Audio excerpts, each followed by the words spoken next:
Hey, what's up everyone? Today I'm going to talk to you guys about how to play one of my favorite agents in Valorant, which is Cypher. Not only is Cypher a super strong agent in every comp, but he can win games by himself if played properly.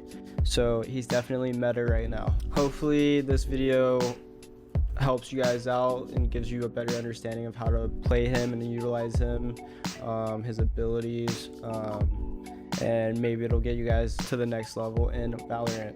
I'll be talking about how to play defense on split with Cypher. So with that being said, let's begin. First off, I'm going to be talking about his tripwires. So some different ways to use his tripwires. What most people do is they'll put a tripwire here and then a cage under it, and then they'll put a camera like right here. And what they do is, right when they see one, most of the time they'll try to tag them, right? And then the other guy will kill his camera, blah blah blah.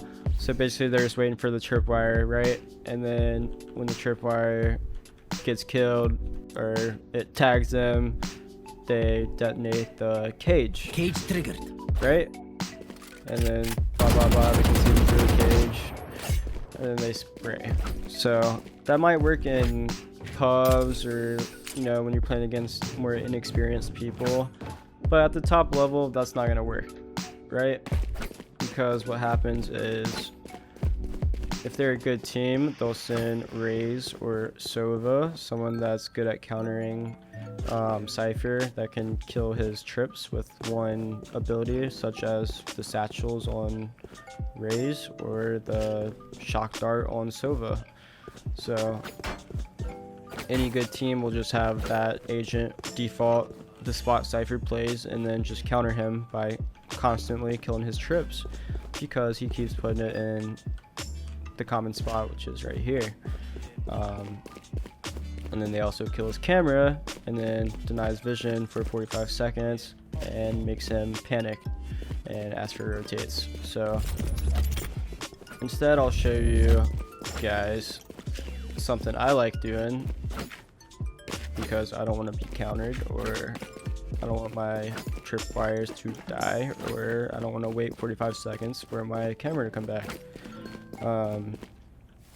So personally, I would only put a cage here, and then I'd put my camera somewhere like here.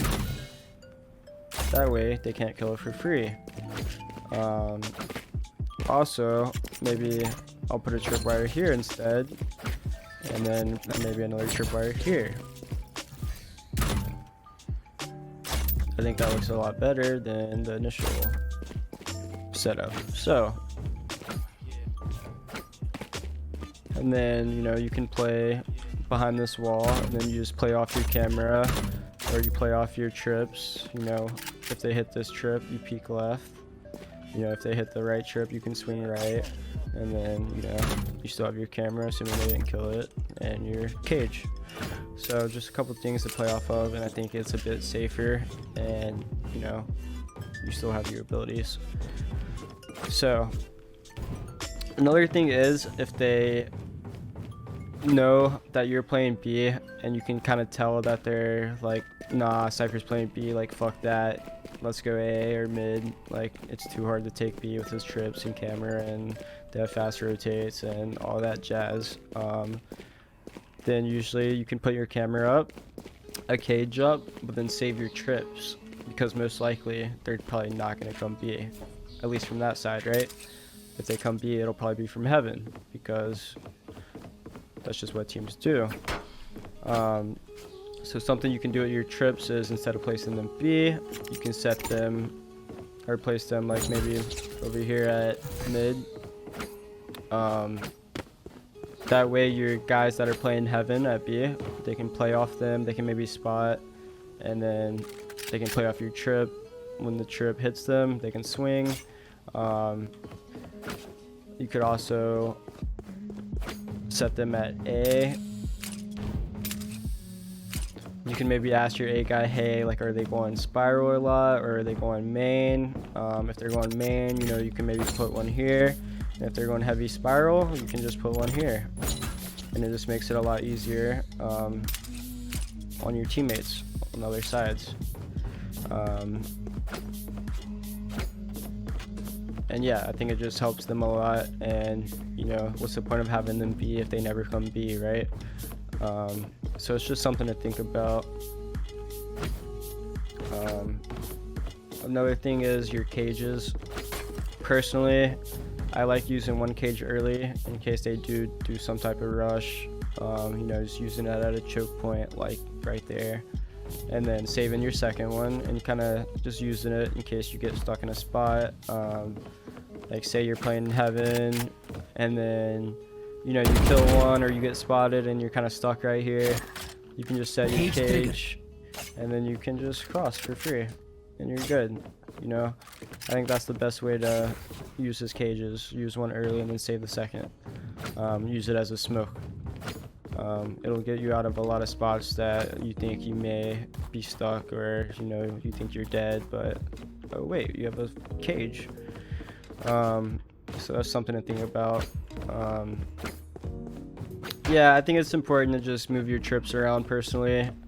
Most of the time teams don't really like going to sites that Cypher plays unless they have like a big ultimate. Even if they do have a big ultimate, you have to kill his trips, you have to go through a cage, you have to worry about his camera, so just stuff to think about.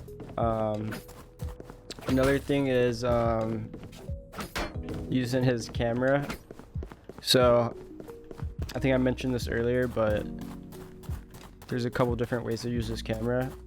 So you can obviously put it in a spot like this, so you can use it this way and you get fast information like this, but at the same time the camera is more prone to get killed, right?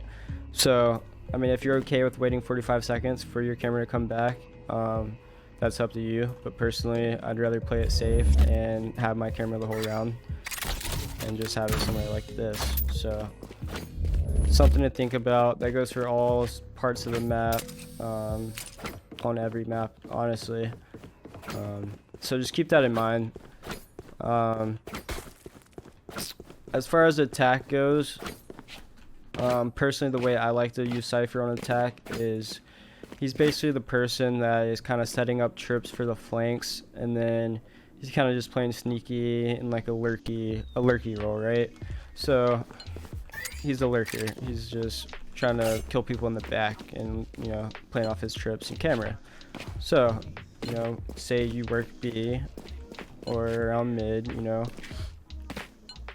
you can set a trip here. Say like you came B early, denied the orb, made sure they didn't get control. And then you want to go back to your team or group up, or you just want to lurk mid or something. Then you put your trip here. And I think that's a good spot to put it. And then you can come over here, maybe even put a camera here.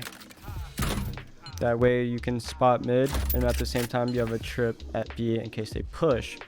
So, you know, you can get close to the wall. If you see one pushing mid, you know, you peek right away, because most of the time he's going to shoot the camera and you catch him off guard. He's not ready. I think that's a good way to use it.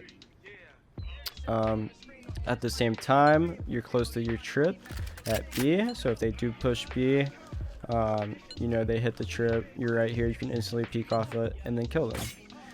So you basically just want to be kind of pretty close to your trips and camera, so I think that's how you get the most use out of them. Cage trigger. I think setting up trips on the flanks is very important. You know, you could even throw like a cage on the left side, activate it, and then cross the ropes. Just different ways of using your abilities.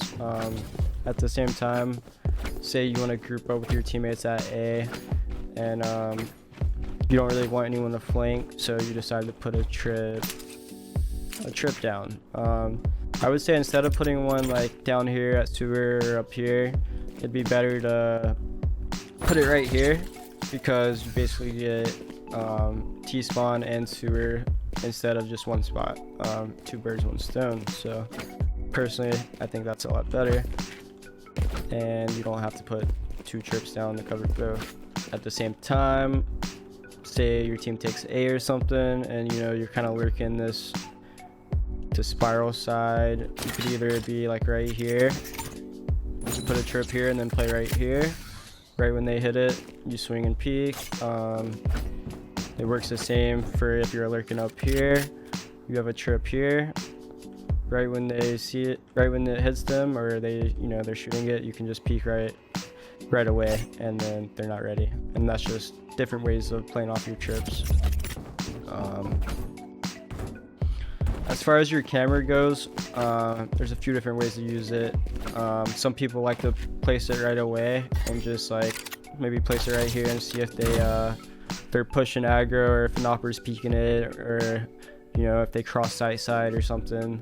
Some people put it here. That's fine, but just be aware, like, it's more easy to kill it because they can just be playing on this side and, you know, they just shoot it for free.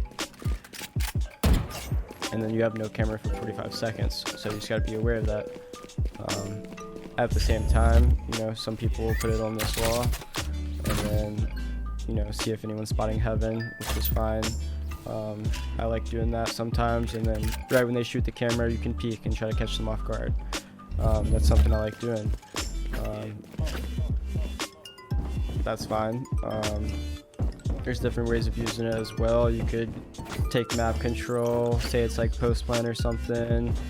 You could just use it as bait, or information, honestly, or both. But say you take like a control or something and you want to put it like right here. You can, like, say that you're taking A, you're sitting behind this box, you hear them close, so you want to pop your camera, and then right when they go to shoot it, you just swing. I think that's a really good way of using it, and you know, you're more likely to get a kill than without using it. So it's just using your advantages, using your abilities, and getting the most out of them. Another situation is you take A, you're kind of pushed up CT, so you have a camera right here, maybe even a trip here. You hide right here. You hear them pushing, so you pop your camera. They go to shoot it. Right as you see them with the camera, that's when you should get out of it and peek, because that's the faster you peek, the better, because they're instantly gonna react and shoot the camera, right? So right when they go to shoot the camera, you're already peeking and killing him. So I think that's the best way of using it. And then also you have a tripwire here, so you can get that kill. Then you wait for the guy to hit the trip, the next guy. Then he hits the trip, you peek him, and boom, you got 2 kills. And I just think that's the best way of using his abilities. So yeah, just keep that in mind. Obviously you can set your trips for the flanks and stuff, different choke points depending on where you think they are. But that is it for this guide. Let me know what you guys think.